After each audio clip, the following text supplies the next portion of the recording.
Sebagai lembaga pendidikan formal tertua di Indonesia, pesantren tumbuh menjadi institusi pengajaran Islam kontemporer.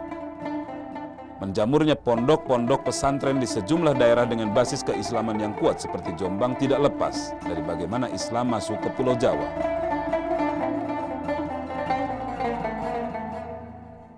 Menengok catatan sejarah, Islam ada di bumi Indonesia sejak awal abad ke-7 Masehi. Merupakan masa yang sama tatkala Nabi besar umat Islam Muhammad SAW masih hidup. Saat itu ajaran Islam disebar para mubalik asal Jazirah Arab ke seluruh penjuru dunia. Di Nusantara sendiri Islam masuk dari Malaka, menyisiri barat Sumatera hingga menyebar ke arah timur lewat Pulau Jawa.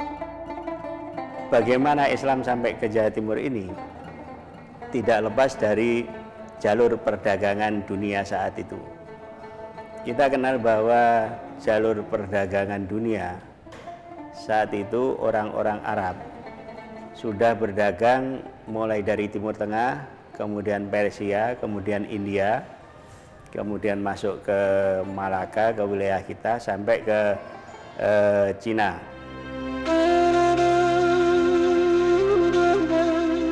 Penemuan batu nisan bertuliskan tahun 1082 Masehi milik seorang muslimah bernama Siti Fatimah binti Maimun di daerah Leran, Gresik menambah bukti bahwa Islam sudah hadir di Jawa Timur sejak abad ke-11.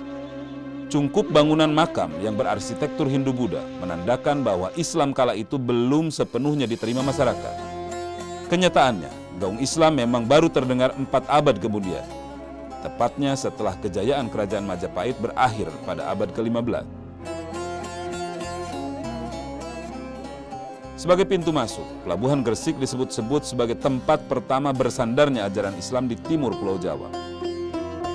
Taruhlah yang pertama kali itu Maulana Malik Ibrahim, ya, meninggal tahun 1419.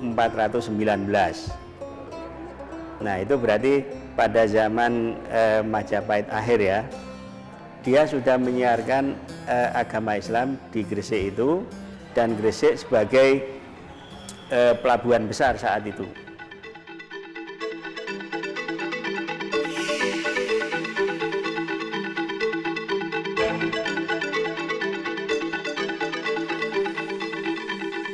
Maulana Malik Ibrahim adalah bapak para wali songo. Maulana Malik Ibrahim sendiri adalah anak seorang ulama besar asal Persia bernama Maulana Jumalil Kubro, yang jika dirunut silsilahnya merupakan keturunan ke-12 dari Nabi Muhammad SAW. Maulana Malik Ibrahim ini mengajarkan Islam kepada masyarakat itu dengan bijaksana, sedikit demi sedikit, dan ini akhirnya dapat diterima oleh masyarakat karena Islam itu mengajarkan hal-hal yang gampang, umpamanya tentang ketuhanannya, maka Islam mengajarkan ketuhanan adalah Esa satu. Nah, berbeda dengan masyarakat saat itu yang mereka ini menganut agama Hindu dan Buddha. Nah, sehingga Islam ini lebih masuk akal.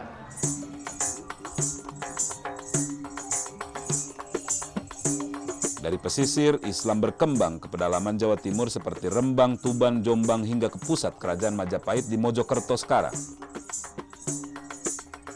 Dua wali yang paling berjasa dalam penyebaran Islam di ranah Jawa bagian timur adalah Sunan Ampel dan Sunan Giri. Sunan Ampel itu datang ke Jawa Timur itu berasal dari Campak. Ya. Campak itu wilayah di pantai timur Vietnam. Pertama kali datang ke Majapahit karena di Majapahit ada familinya, dia diberi kebebasan untuk mengajarkan Islam dan akhirnya diberi tempat di Ampel.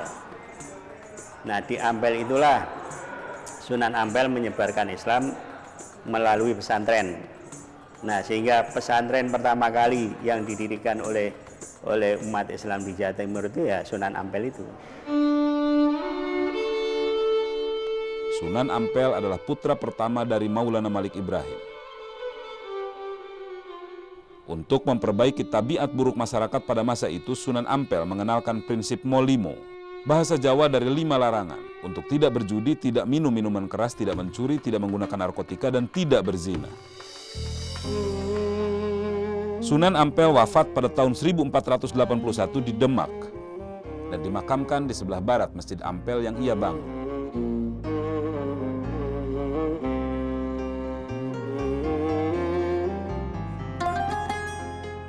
Sunan Ampel memiliki adik sepupu bernama Raden Paku. Raden Paku adalah anak dari Maulana Ishak, adik dari Maulana Malik Ibrahim. Ia mendirikan pusat pemerintahan dan pesantren di sebuah perbukitan di desa Sidomukti, Kebomas. Dalam bahasa Jawa, Giri berarti gunung. Karena itu, Raden Paku dijuluki juga Sunan Giri. Raden Paku ini nyantri di Sunan Ampel gitu. Dan akhirnya diambil menantu. Nah, dari situlah maka menjadi Sunan Giri itu. Nah, Sunan Giri ini karena Gresik situasinya itu strategis sebagai perdagangan, pelabuhan, maka Sunan Giri ini juga menyebarkan Islam sampai ke timur, sampai ke Maluku.